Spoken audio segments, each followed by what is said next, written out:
Et maintenant, voici une conférence présentée par Jean Matos, consultant et formateur en éthique médicale et en éducation affective, relationnelle et sexuelle.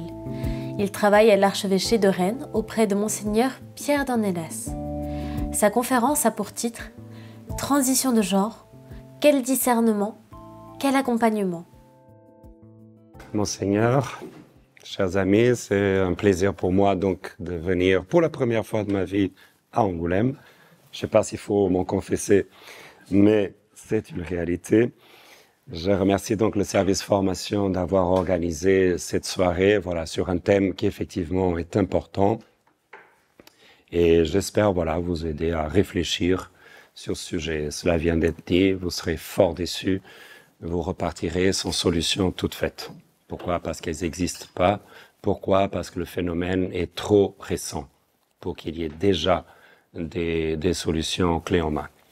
Alors, je me présente, donc je m'appelle Jean Matos. Pendant 13 ans, j'ai travaillé au diocèse de Rennes, donc je suis de Rennes, moi. Voilà, il se trouve que j'étais à Angoulême, parce que j'interviens aujourd'hui à l'hôpital, là, et on a regardé les dates, et on s'est dit, tiens, ça peut être intéressant de profiter de mon séjour ici pour vous rencontrer. Donc voilà, pendant 13 ans, j'ai été assistant de Pierre d'Ornelas, archevêque de Rennes et président de la commission bioéthique des évêques de France. Donc vous savez, sur tous les grands débats de société, la loi de fin de vie qui vient, la bioéthique, etc. Et il était donc un peu le porte-parole, enfin, même si évidemment chaque évêque a toute sa liberté de parole, mais lui, il a vraiment planché sur ces sujets-là, et je l'ai assisté pendant 13 ans dans ce rôle-là, tout en étant laïque. Donc cherchez pas la petite croix, il y en a pas. Parce qu'on a toujours l'idée que si on est assistant d'un archevêque, ça y est, il est au moins évêque auxiliaire. Non, c'est pas mon plan de carrière. Non, je suis laïque, fier de l'être. Et je préviens déjà, père de 4 enfants allant de 15 à 22. Vous y êtes par rapport au sujet de ce soir? Donc je suis en plein dedans. Et tout comme vous, j'imagine qu'un certain nombre d'entre vous, vous êtes parents. Eh bien, tout comme vous, je tâtonne. Parce qu'à ma connaissance, l'éducation n'est pas une science exacte, ça se saurait. Et donc, j'apprends aussi avec mes enfants. D'accord? Voilà, c'est pas parce qu'il donne une conférence qu'il est expert. Voilà, on tâtonne ensemble. Et je suis très intéressé par les questions que vous pourrez poser, parce que c'est en dialoguant qu'on avance ensemble. D'accord? Donc voilà. Au titre de cette mission, je collabore énormément avec l'enseignement catholique, auprès donc du secrétaire général, auprès des directions diocésaines où j'ai animé pas mal d'assemblées générales de chefs d'établissement, donc collège, lycée, tout ça, voilà, qui parlent de ces sujets-là et puis qui ensuite partagent. Voilà, dans mon lycée, Julien a demandé à s'appeler désormais Julie. On fait quoi? Eh bien, personne en France ne sait exactement ce qu'il faut faire. Par contre, on commence à savoir ce qu'il ne faut pas faire. On va y arriver. D'accord? Et puis, j'interviens aussi auprès des communautés éducatives. Je ne sais pas, il y a peut-être des enseignants ici. Je peux tout à fait venir passer, je ne sais pas, une après-midi avec la communauté éducative, les enseignants, et ou la vie scolaire, et ou les APS, peu importe, autour de ces sujets-là. Et puis en soirée, hop, soirée parents avec l'appel. Voilà. De telle sorte que tout le monde ait un peu le même contenu. Et tout ça, je le fais, à l'origine, j'étais à Rennes, sauf que ça a totalement explosé. Maintenant, ça va de Brest à Lille, en passant par Angoulême. Vous y êtes? C'est toute la France, allant des petits établissements du fin fond de la Bretagne jusqu'aux grands établissements du 16e à Paris. Et j'entends les mêmes sons de cloche, les mêmes réalités. Et donc, c'est fort de ces constats-là que je vais vous parler. D'accord? Donc, sans être de l'enseignement catholique, je les fréquente depuis 13 ans maintenant, partout.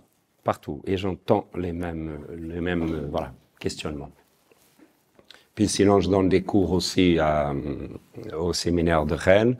Et puis, par ailleurs, j'ai développé une activité totalement laïque et indépendante au sein, donc, des cliniques, des hôpitaux, des EHPAD qui actuellement ont besoin de formation en éthique. Et c'est pour ça que je suis aujourd'hui, demain et après, au CH d'Angoulême, avec une équipe d'une quinzaine de soignants, donc en milieu totalement laïque, pour parler donc d'éthique du soin. Je sais pas moi, les prises de décision en fin de vie, des choses très très complexes, où voilà, je viens donner de la formation. Et puis au niveau de ma propre formation, donc j'ai fait un master à la Fac Médecine Paris en éthique du soin, voilà, pour être davantage, comment dire, compétent pour donner ce genre de formation. Voilà. Pour ceux qui connaissent, avec l'équipe du professeur Emmanuel Hirsch, qui a lancé donc l'espace éthique à Paris. Donc voilà, tout ça pour vous dire d'où je vous parle. J'interviens pas directement auprès des jeunes. Ah, si des fois vous avez des questions, ah tiens, est-ce que pouvez-vous venir rencontrer les collégiens? Non, non, non, c'est pas ma mission, j'ai pas le temps déjà, ni les compétences. Mon travail, c'est en amont auprès des éducateurs pour que vous soyez ensuite en mesure de. D'accord? Puis voilà, fort de cette activité-là, j'ai publié un livre il y a 7 ou 8 ans maintenant. Le titre vous étonne peut-être, vous allez le comprendre un peu mieux tout à l'heure. Voilà, un petit livre de 80 pages, voilà, que j'ai écrit librement, hein, c'est mon livre, mais apparemment l'enseignement catholique l'a jugé conforme au projet éducatif et ils l'ont estampillé. Mais donc voilà, c'est un outil. En gros, c'est la transcription de cette soirée, d'accord ? Avec tous les liens Internet, les articles, etc., etc. On va y arriver. Je m'appuie aussi beaucoup sur le texte d'orientation que l'enseignement catholique a sorti en 2010, voilà, qui liste des convictions éducatives, qui propose quelques pistes pour aborder ces sujets d'éducation affective, relationnelle et sexuelle. Donc désormais, je dirais EARS pour gagner du temps. Plus récemment, ils ont sorti des fiches précisément sur la question qui nous intéresse ce soir. Voilà, comment aider les communautés éducatives à accompagner, à accueillir déjà la demande d'un jeune qui demande donc à changer de sexe. Quoi faire? Eh bien, on est bien démunis. Bien démunis. Mais si quelqu'un ici a déjà trouvé la solution, j'en serais preneur, parce que j'ai rencontré des centaines d'acteurs dans toute la France et on tâtonne tous. Parce que c'est trop récent, on est trop dedans. Bon, la Bible, il y a plein d'ouvrages. Michel Boyancé, philosophe de l'IPC à Paris, qui nous aide à penser l'identité homme-femme. Et puis Sylvia Nagasinski, brillante philosophe marxiste, qui a pour moi sorti un des bijoux dans ce domaine-là, sur le rapport entre sexe et genre. On va y arriver. Au niveau de l'Église catholique, il y a un texte important de 2019 de la congrégation sur donc la création de l'homme et de la femme et l'importance d'entrer en dialogue avec la question du genre. On va y arriver aussi. La théorie du genre, l'idéologie du genre, Kézago déjà. Voilà, le pape François invite les chrétiens à entrer en dialogue avec ces courants-là. Voilà, on va toucher à une question très très complexe et intime. Et je ne viens pas vous parler de fiscalité. J'aimerais tant donner des conférences sur des sujets simples. Fiscalité. Simple. Je viens vous parler de ce qui touche au rapport au corps, à la sexualité, qui pour moi, avec le rapport avec Dieu, sont les deux lieux les plus intimes de la vie d'un homme ou d'une femme, et qui à ce titre-là exige, et je nous exige, le plus absolu respect à l'égard de qui que ce soit. Parce que je vais évoquer des situations, des personnes qui pourraient heurter certains, mais que Dieu me garde de porter le moindre jugement de valeur à l'égard de qui que ce soit. Non, mais je dis ça parce que très vite on peut dérailler. Un conférencier d'ailleurs, il peut dérailler et tenir un propos. Moi, je sais pas, je vous connais pas. Non, vous êtes déjà zen, vous êtes dans les 6e demeures, vous êtes dans le nirvana. Mais les mortels comme moi, vous savez, on est traversés de passions, de pulsions, comme dirait Freud, n'est-ce pas? Je vous connais pas, je sais pas comment tout ça va résonner en vous, dans votre vécu, dans le vécu de vos proches. Et Jean Matos, il a le beau rôle, il s'envoie 3 petits tours et vous le verrez plus. Enfin, à moins que le diocèse veuille bien me réinviter, on va discuter de ça. Vous me verrez plus. Mais si j'envoie un scout et vous rentrez avec chez vous, ça, je ne le veux pas. Donc voilà, beaucoup de respect. Derrière tout ça, il y a beaucoup de souffrance. D'accord? Eh oui, c'est complexe. Voilà, on va toucher, j'aime beaucoup un article du grand philosophe Paul Ricoeur, 1960. Oui, la sexualité est à la fois les trois, une merveille.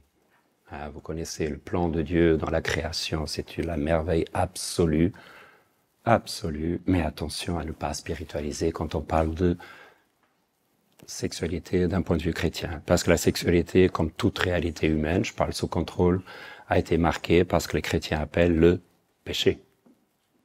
Pas les limites de l'homme et de la femme. Donc, attention à ne pas idéaliser. Ça reste un lieu d'errance, pour ceux qui sont en couple, qui exercent une sexualité. Enfin, je sais pas vous, mais vous êtes toujours linéaire, là.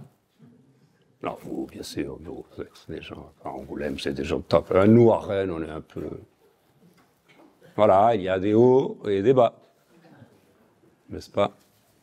C'est une errance, c'est un chemin, je sais pas, dans le sacerdoce, comment on vit le célibat, j'imagine que c'est pas linéaire non plus, non? On pourrait faire une discussion là-dessus. Et puis ça reste une énigme, un lieu de mystère dans nos vies. Donc voilà, beaucoup de respect, beaucoup de nuances dans les propos. On n'est jamais dans le noir, l'enfer, ni le blanc, le paradis. On est entre les deux. Et pour tout ça, que ce soit en famille ou en communauté éducative, il va falloir dialoguer.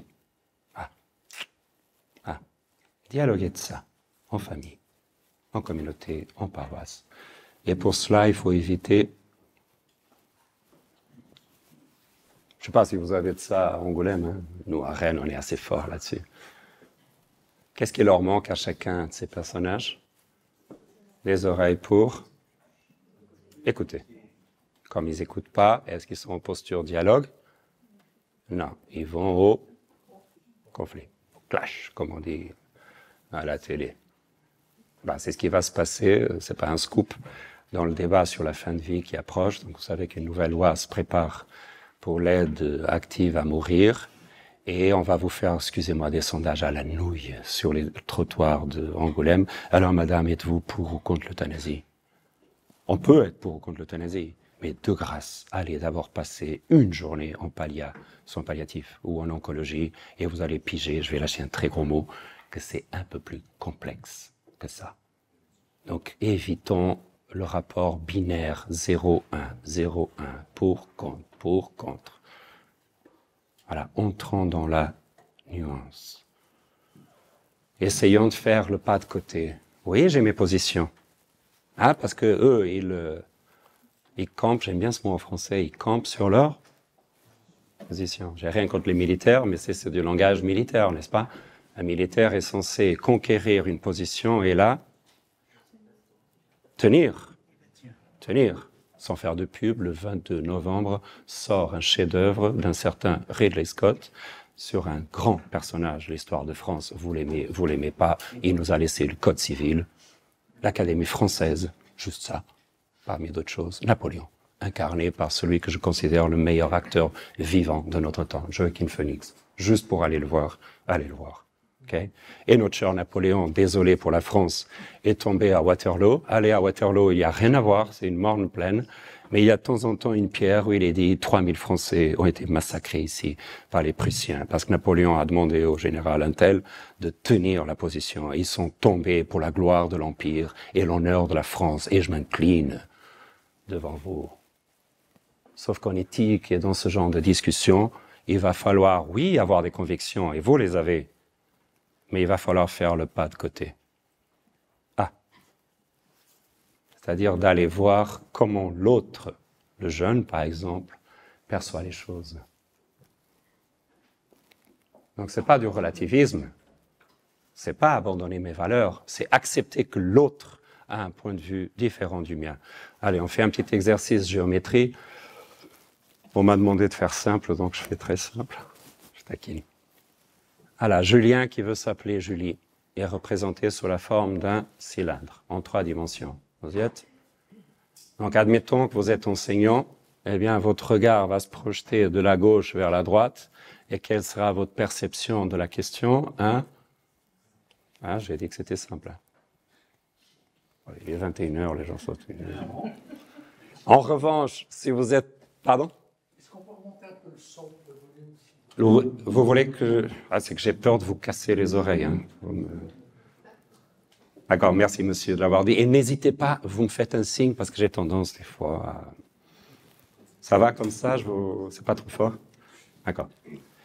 En revanche, si vous êtes, je sais pas moi, parent, vous regardez les choses à partir de la droite et qu'est-ce que vous allez apercevoir, hein?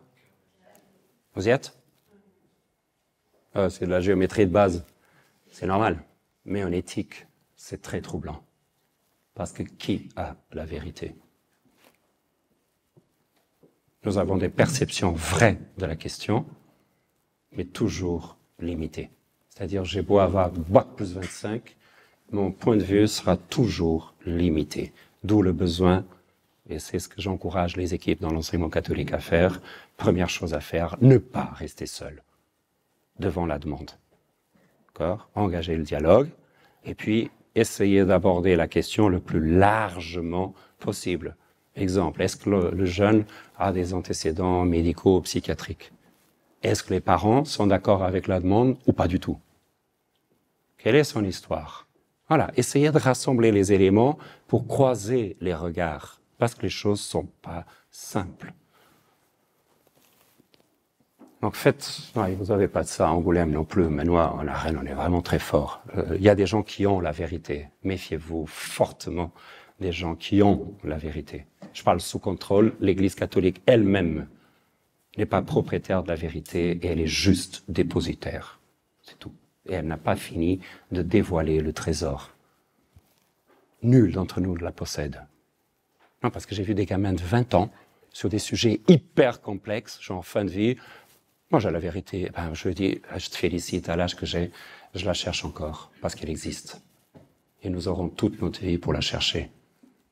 D'accord? Qui a raison?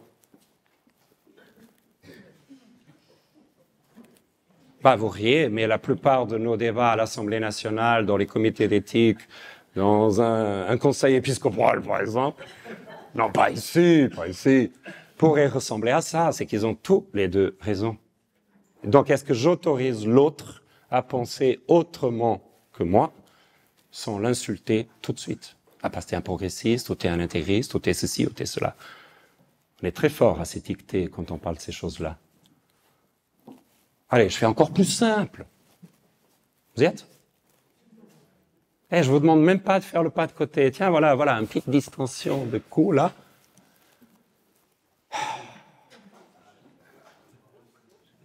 Donc, je ne vois pas tout. J'ai fait encore plus simple. Vraiment, je ne pouvais pas faire plus simple. Julien représenté sous la forme d'un œuf. Vous y êtes? Selon qu'on est Picasso ou Dali, surréaliste et cubiste.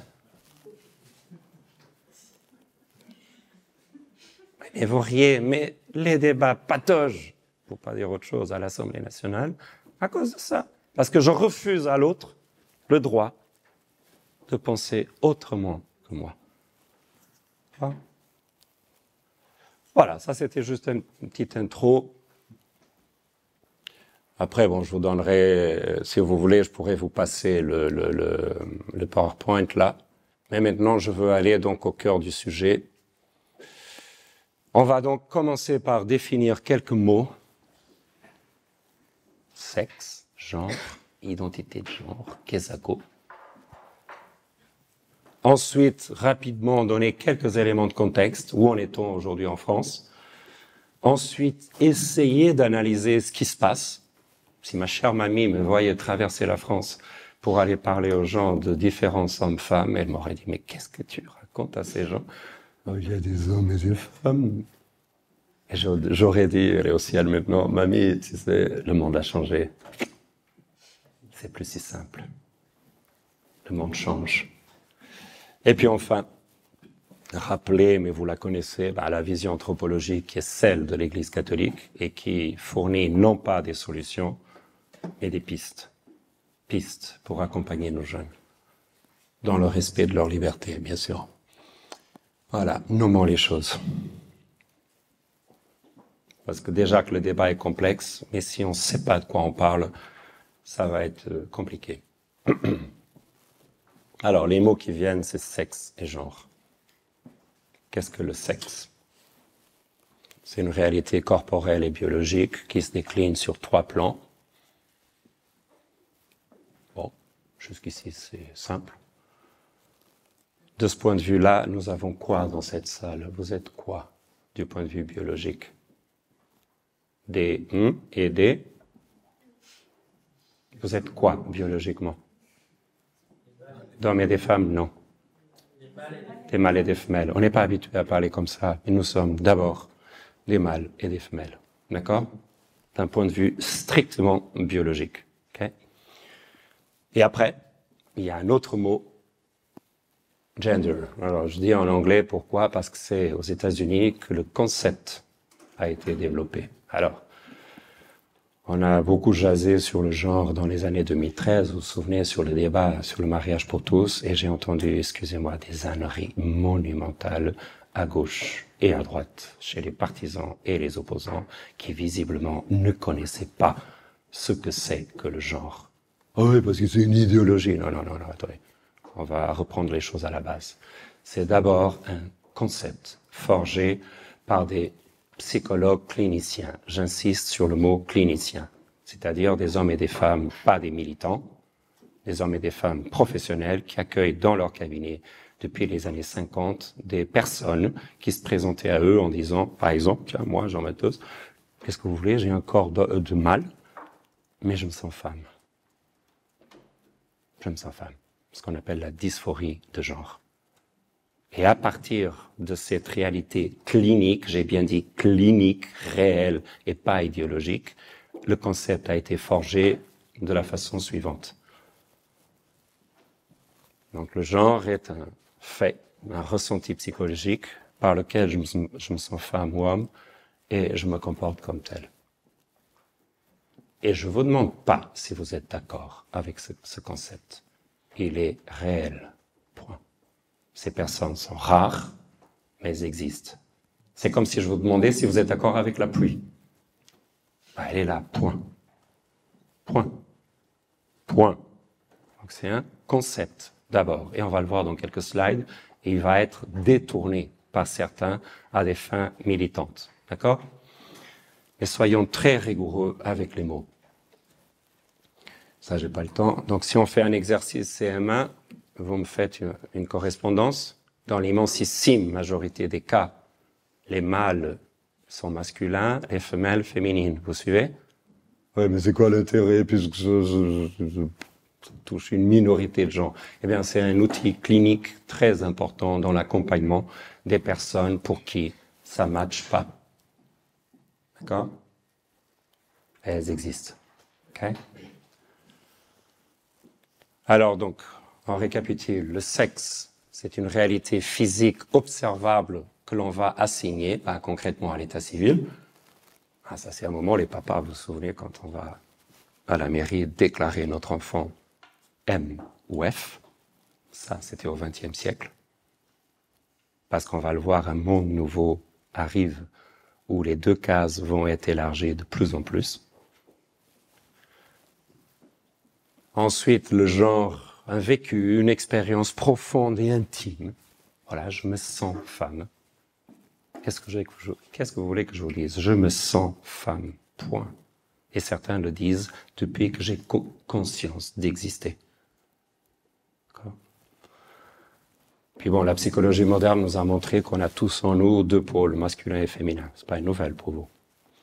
Et donc la dysphorie de genre, je l'ai déjà dit, c'est la non-adéquation entre le sexe biologique et le sexe que je ressens, c'est-à-dire mon genre. D'accord? Je précise bien que ce n'est pas une pathologie. Donc l'OMS a été extrêmement précise là-dessus. ce n'est pas une pathologie. Parce que si on disait que c'est une pathologie, on serait très vite dans les jugements de valeur, dans la psychiatrisation de l'accompagnement. C'est une réalité. Certains la vivent plutôt bien, d'autres, c'est un lieu de souffrance. D'accord ? Ensuite, un mot à bannir, intersexe. Intersexe, c'est des personnes très très rares, mais qui existent, que quand elles naissent, on a du mal à assigner le sexe. Donc, vous vous souvenez comment ça se passe ? Le bébé, il sort, on voit son sexe. Et pour certains, c'est très difficile. Il faut des examens complémentaires. Et donc, ces personnes-là, on les appelle, techniquement parlant, des personnes qui présentent des variations qui rendent l'assignation de sexe difficile. D'accord ? Donc ça, c'est le langage strictement scientifique, défini par les sociétés savantes en psychologie, psychiatrie, etc., qui ont été donc résumés par l'OMS dans les lexiques. Donc il faut toujours consulter le lexique. De quoi parle-t-on ? C'est un peu comme pour l'euthanasie. On va s'amuser en France. Parce qu'avant d'être pour ou contre, de grâce, mettez-vous d'accord sur la définition du mot. Qu'est-ce que c'est l'euthanatos, la bonne mort en grec? Qu'est-ce que c'est? Mettons-nous déjà d'accord là-dessus et après on verra. Okay? Je suis très à cheval, comme ça, c'est très scolaire, mais vous n'avez pas le choix. Ah non, parce que je l'ai vu d'expérience, et que si on n'est pas au clair avec les mots, les 3/4 des demandes qui me sont faites actuellement, comme la vôtre, c'est parlez-nous d'abord des mots, parce que sinon ça part. Voilà. Et enfin, ce qui n'a rien à voir, l'orientation sexuelle. Voilà, je suis attiré par des personnes de même sexe différents, voire les deux. D'accord? Rien à voir. Bon, ça je passe. Alors, quelques éléments de contexte. Je l'ai déjà évoqué. Aujourd'hui, dans bien des établissements de France, des jeunes, de plus en plus jeunes, très minoritaires, mais qui se multiplient aujourd'hui, font des demandes de changement de sexe. Et donc ça met les directions devant des questions très concrètes. C'est l'accès au vestiaire, aux toilettes. Comment fait-on? Moi, j'ai pas la solution. J'ai tout vu en France. Certains m'ont dit, nous, on a trouvé la parade. Il se trouve qu'on avait un 3e local. On l'a adapté. Neutre. D'autres, ils ont mis des plages horaires. Je sais pas, pour les vestiaires, un temps pour les vraies filles et une plage horaire pour les garçons qui se présentent comme filles, tout en ayant un corps de garçon, ce qui pourrait gêner certaines filles. Vous y êtes? Je ne sais pas si c'est la bonne solution. On cherche. Donc on est à ce niveau-là de profondeur. Vous voyez? Dans les questions qui se posent. Et alors faites tout de suite attention, parce qu'au fond de vous, je suis pas psychologue, mais il peut y avoir des mécanismes de protection. Ouais, ce qu'il raconte là, ouais, je sais, mais on me fait un geste, c'est là-bas, à Paris, quoi. Il n'y a plus aucun établissement de France et Navarre, alors des tout petits aux grands Parisiens qui puissent me dire qu'il n'est pas concerné. Pas un seul. Et si c'est pas encore arrivé dans le vôtre, je suis pas là pour faire peur, mais ça va arriver.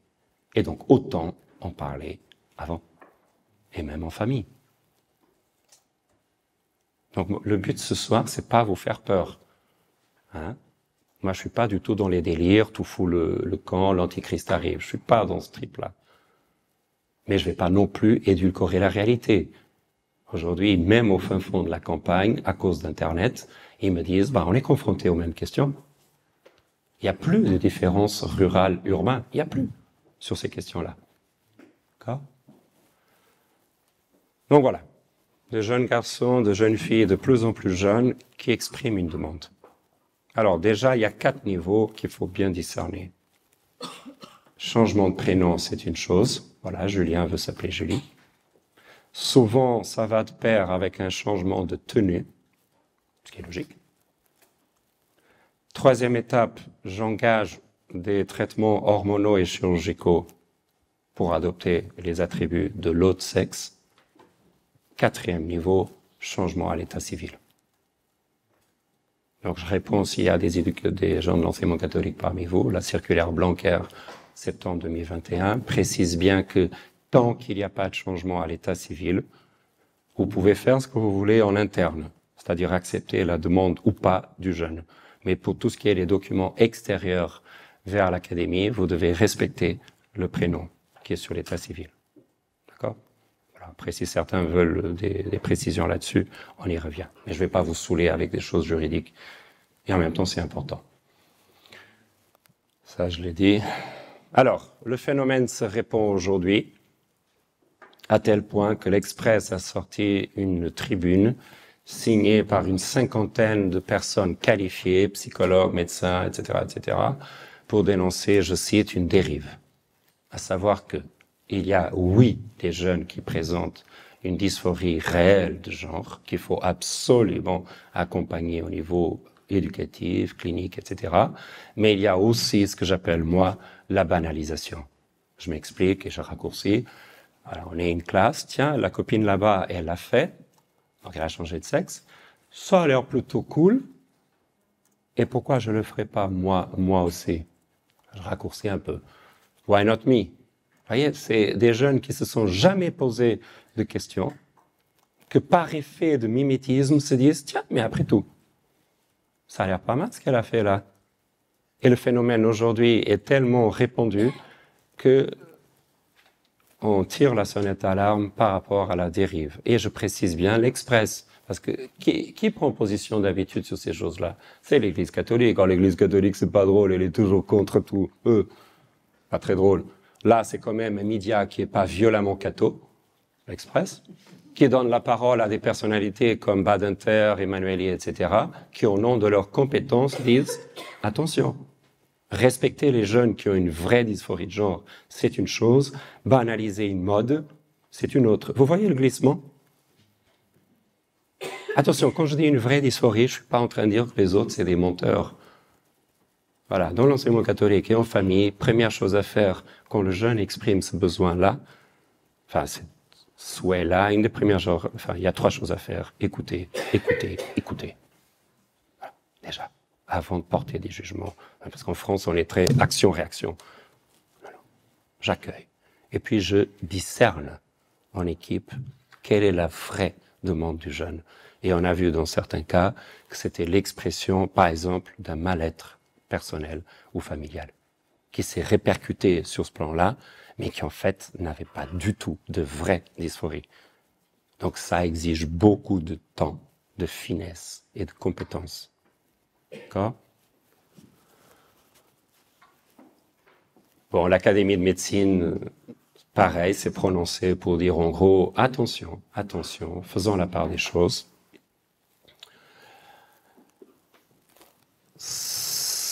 Cette mode-là rejoint ce qu'on appelle aujourd'hui, voilà, je vous présente un nouveau concept universitaire qu'on appelle la fluidité sexuelle. L'idée donc que mon identité et mon orientation sexuelle sont devenues fluides. Et prenez ce mot très au sérieux, fluide à l'infini. Je m'explique. Faites des sondages auprès de vos établissements scolaires. Des jeunes en France aujourd'hui vous disent « Mais pourquoi voulez-vous nous enfermer dans la binarité masculin-féminin qui a dominé l'humanité pendant des millénaires? Au nom de quoi voulez-vous nous enfermer là-dedans? Pourquoi je ne pourrais pas être autre chose? Pourquoi? Parce que l'humanité a toujours été faite d'hommes ou de femmes. » Enfin, ça suffit plus comme argument. Il faut dialoguer, il faut argumenter. Et c'est là que c'est pas évident.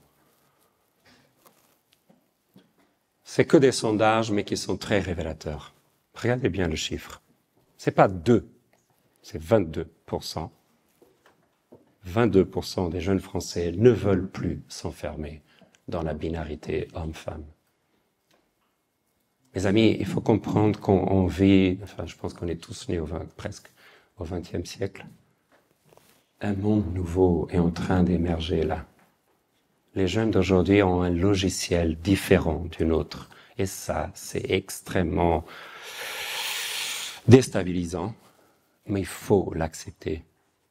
Ils ne pensent plus comme nous. Et c'est pour ça que des fois, on se sent sensation de vertige, mais on va où?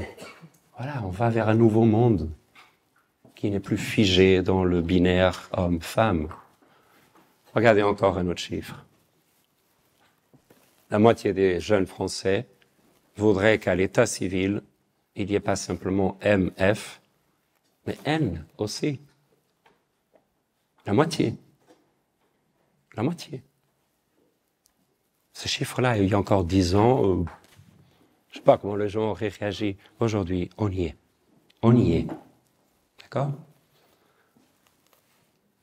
Les publicitaires l'ont très bien compris. Calvin Klein, vous voyez de quoi je parle quand je parle de Calvin Klein, une des plus grosses marques de parfums au monde et de sous-vêtements, qui a sorti, là j'ai pas le temps, mais allez voir ses pubs sur YouTube, elle est magistrale, jouant sur l'ambiguïté des identités et des orientations de sexe, de façon très fluide. Et pour ceux qui auraient des doutes, Calvin Klein nous annonce, déjà en 2016, c'est notre premier parfum genderless, c'est-à-dire sans genre.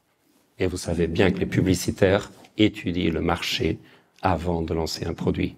Donc ils savent qu'en 2016, il y a déjà assez de jeunes Français qui sont prêts à acheter un produit genderless. Alors c'est peut-être une question qui viendra tout à l'heure. Alors est-ce que c'est les publicitaires qui créent les modes ou c'est parce que la mode est là que les publicitaires surfent dessus?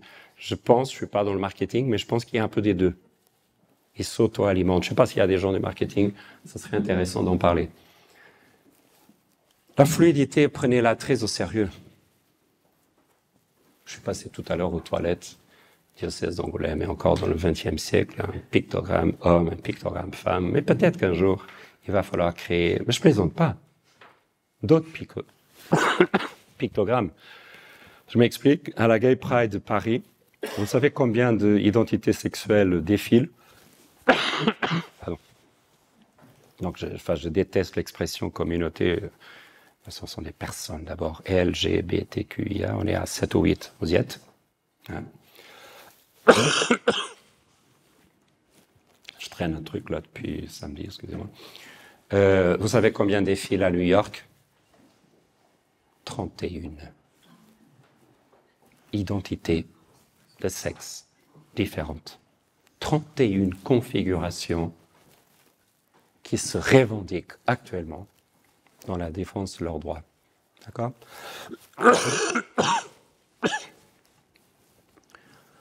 Certains, j'ai besoin d'un dictionnaire pour comprendre ce que c'est.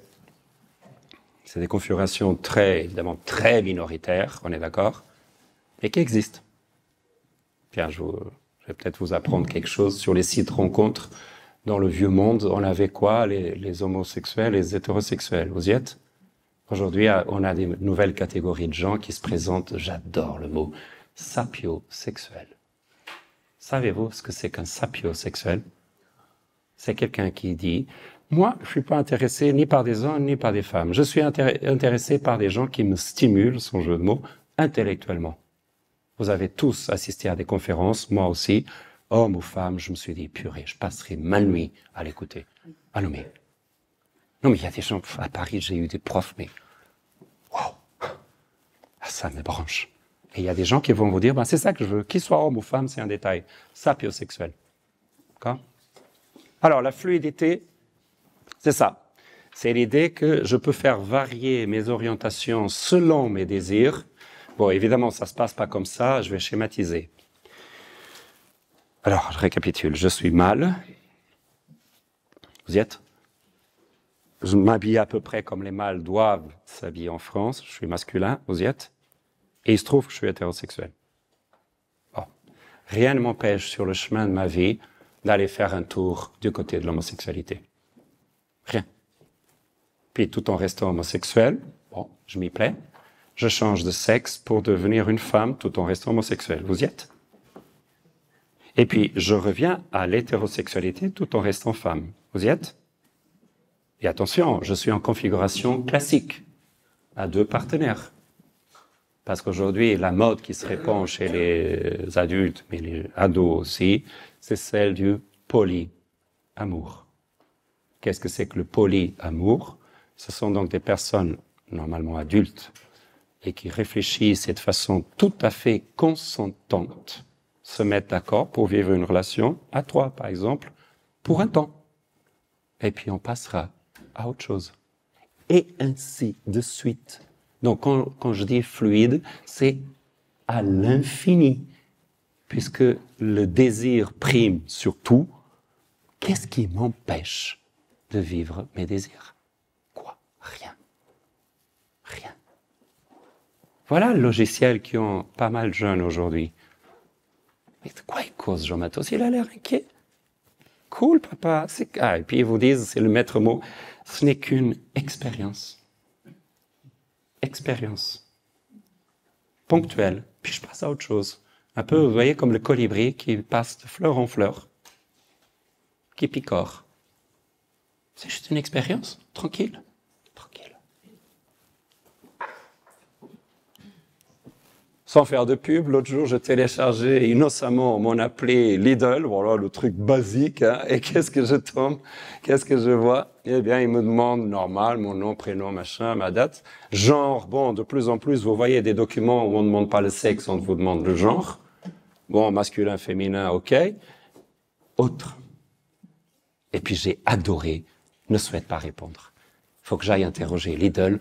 Pourquoi ils ont mis la 4e case? Je suis sûr qu'il y a une raison.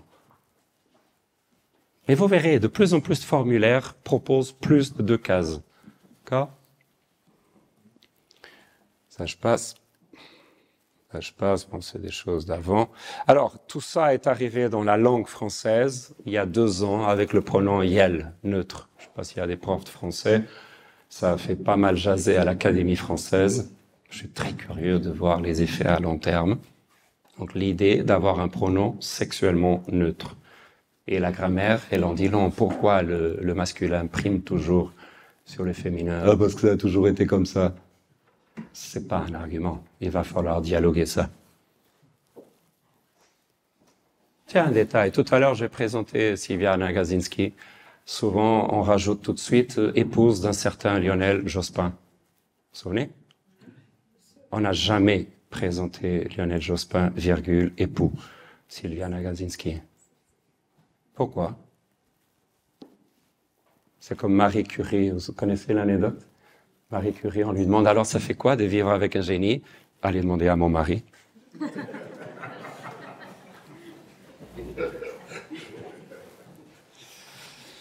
Alors ça, je l'ai vu l'autre jour à Lyon, j'ai trouvé ça magistral. Donc une grosse affiche en arrêt de bus, adressée donc à tous les Lyonnais qui passaient, sur l'inclusion, ou plutôt le combat contre l'exclusion. Et on y voit 3 genres, sans jeu de mots, d'exclusion. L'homophobie, l'andiphobie et la transphobie. Cette image est magistrale au sens marketing. Regardez l'ambiguïté du personnage avec le tatouage de qui, pour ceux qui suivent? C'est qui est ton tatouage? Simone de Beauvoir. Parce que là, j'ai pas le temps. Mais figurez-vous que les études de genre sont venues de France dans les années 40 avec des gens comme Marcuse, Sartre, Beauvoir. Ils ont traversé l'Atlantique, les Américains ont développé ça, et puis c'est revenu en France. Et beaucoup de Français ne le savent même pas, c'est très curieux. C'est quand même vous qui avez engendré donc l'idée de la liberté suprême. Hein, que l'existentialisme de Sartre, hein, il n'y a pas d'essence humaine, il n'y a qu'une condition faite d'expérience d'une vie. Et donc l'idée, personne, ni l'État, ni les parents, ni qui que ce soit définira mon genre, c'est moi qui le définis. Donc on est dans une posture de revendication. Donc on n'est pas devant une personne qui souffre d'une réelle dysphorie de genre. Vous voyez le glissement militant? On est dans une revendication. Moi par exemple, moi, j'éprouve jusqu'à présent aucune dysphorie de genre, rien ne m'empêche demain de la revendiquer, le changement de sexe, parce que c'est mon droit, et parce que la technique l'a rendu possible. Vous voyez le glissement? Donc ça, je ne vais pas trop développer parce qu'on n'est pas dans une soirée, on va dire, professionnelle. Donc c'est la circulaire Blanquer de septembre 2021 destinée aux communautés éducatives pour les aider à accompagner les jeunes qui demandent, dans le cadre scolaire, un changement de sexe. Voilà, elle donne quelques pistes. Je la soutiens pour les 3/4 du contenu. Par contre, il y a un quart qui me gêne un peu, à savoir qu'ils insistent beaucoup sur la liberté du jeune, très bien, mais ils oublient, à mon sens, qu'autour du jeune, il y a aussi une famille déjà, et une communauté.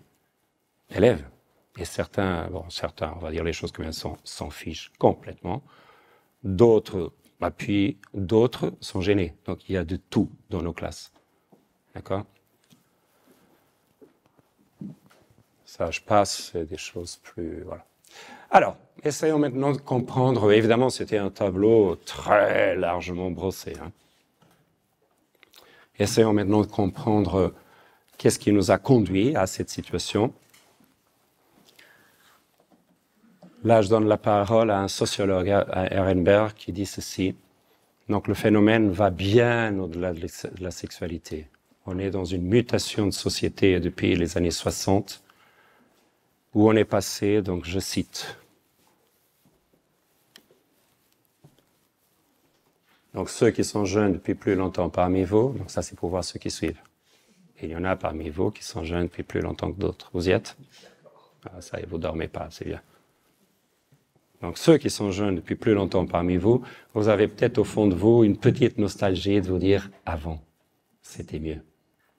Moi, j'y étais pas avant mai 68, je suis pas si jeune que ça, mais je suis pas sûr. Comme dirait Jean-Paul II, chaque époque est faite de ombre et lumière. Ombre et lumière. Et Dieu sait les névroses vécues en France sous le diktat de l'ordre moral d'avant 68. Ah, c'était une société structurée, ça, il n'y a pas de doute. Mais au prix de quelle souffrance ? Et là, on est passé à quoi, après la libération sexuelle, à la société fondée, voilà, sur la liberté de l'individu. Ça a l'air plutôt sympa, non? Et là, j'aime bien l'image des tuteurs. Vous savez, il y a des plantes où il faut mettre des tuteurs, n'est-ce pas? Et peut-être qu'avant, on était dans quelque chose de très... Et peut-être maintenant, sous couvert de liberté, il n'y a plus de tuteur. Pousse par toi-même. Et je ne m'y connais pas grand-chose en jardinage, mais je sais que, je sais pas moi, des tomates cerises, si elles n'ont pas de tuteur, ça va pas aller très loin. Et c'est ça le choix qu'on a à faire, enfin, que nos jeunes ont à faire. Et vous, éducateurs, vous, parents, je vous laisse discuter en couple. Peut-être certains sont plus comme ça. Tiens, chérie, il faut que tu décoinces un peu. Tiens, toi, chérie, tu es un peu trop open. Trouver le point d'équilibre. Gestion des réseaux sociaux, par exemple. À quel âge va-t-on donner accès aux réseaux sociaux à nos chers enfants? Moi, j'ai fait des choix que je ne vais même pas vous partager. Ils valent ce qu'ils valent. À vous de voir. Ah non, parce que l'intervenant, vous savez, il a la science. Tu parles. J'ai fait des choix très discutables par certains de mes enfants.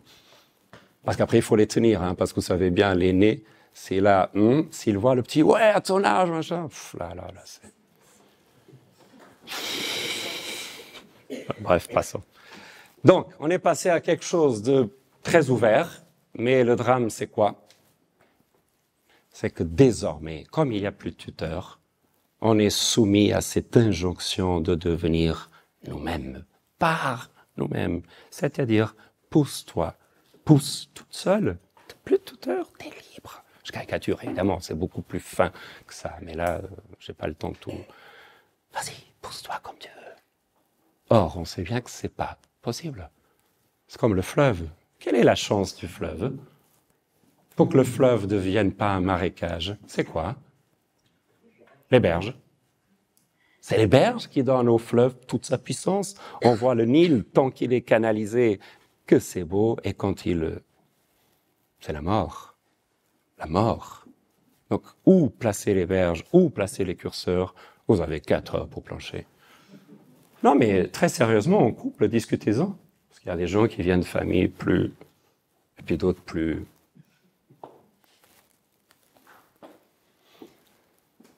Je donne aussi la parole à un grand philosophe, un homme qui a un parcours étonnant. Il était coréen et devient allemand. Il était ouvrier métallo et il devient un des plus grands philosophes de notre temps, Byung-Chul Han. qui sort un bijou de 80 pages, La société de la fatigue, pour dire ceci. On est passé d'une société normalisée, Michel Foucault l'avait longuement analysé, à une société faite de quoi? De salles de fitness, banques, etc. Ce qu'il appelle la société de la performance. Performance. Et ça va rejaillir sur la sexualité des jeunes. Il faut être, excusez-moi, au top. Je sais pas ici, mais à Rennes, vous savez comment on salue? Ça va la forme? Et je fais toujours l'idiot. Laquelle? Le spirituel, la physique. La physique, il faut être au top. Tout le temps. Tout le temps. Tout le temps. Non, mais vous riez. Mais ce qui est incroyable, c'est la clé qu'il nous donne. C'est que nous n'avons plus besoin de l'État, ni de l'Église, ni des parents pour intérioriser la contrainte. C'est nous-mêmes qui sommes devenus les entrepreneurs de nous-mêmes. On n'est plus obéissant à l'Église, encore moins. C'est moi-même qui me suis intégré la contrainte. Et vous vous rendez même pas compte, on est tous là-dedans. Tous. Et pas que dans le travail, dans les loisirs aussi. C'est pour ça qu'il parle des salles de fitness. Vous pensez que les gens là-bas, ils sont loisirs? Allez voir les gens dans les salles de fitness. Ils travaillent dur, très très dur. Ils ont des objectifs. Ils ont des coachs. Regardez cette pub salle fitness que j'ai vue l'autre jour. On était en hiver. Tu veux avoir les pectoraux d'un tel en été. Tu vas travailler dur pour modeler ton corps, ta sexualité, pour correspondre au canon. En grec, les normes de notre temps. Et on les connaît tous. C'est par exemple, pour ceux qui aiment le foot, Cristiano Ronaldo, par exemple. Qui est plutôt beau gosse, c'est pas comme le petit trapu de Messi, là. Ouais, il est beau gosse, quoi. Il a compris le jeu. Pas de l'idéal, c'est que du foot. C'est la personne la plus suivie au monde sur les réseaux sociaux. Désolé, Seigneur, c'est pas le pape. Il est 5e, sauf erreur. C'est Cristiano Ronaldo qui joue sur son corps là-dessus, qui fait fantasmer pas mal de femmes dans le monde et souffrir beaucoup de garçons qui travaillent dur, qui vont jusqu'à s'épiler pour correspondre au canon. Canon. Puis chez les femmes, vous avez qui en magasin? Kim Kardashian. Vous savez, la starlette, oui, c'est de la télé-réalité. Oui, c'est la 3e personne la plus suivie au monde. Qui fait qu'aujourd'hui, des femmes vont faire des implants mammaires et alors ça c'est vieux, et des injections de cortisone pour devenir, connaissez le terme, la femme 8. Le nouveau canon de la beauté occidentale. Et ça se travaille et ça fait souffrir beaucoup de femmes. Et à l'extrême opposé, vous avez les modèles d'Etam, par exemple. Ça m'entend comme, on en reparlera les hommes entre nous, mais ça m'agace là. Etam, sans faire de pub, les modèles comme ça. Et vous avez des filles de 16 ans qui vont souffrir jusqu'à faire des anorexies pathologiques. Parce que maman, tu comprends, il faut absolument que je ressemble à une telle. Mais pourquoi, ma fille? Pourquoi? Pourquoi voilà, vous, les parents, dites à vos enfants, t'es unique, t'es beau.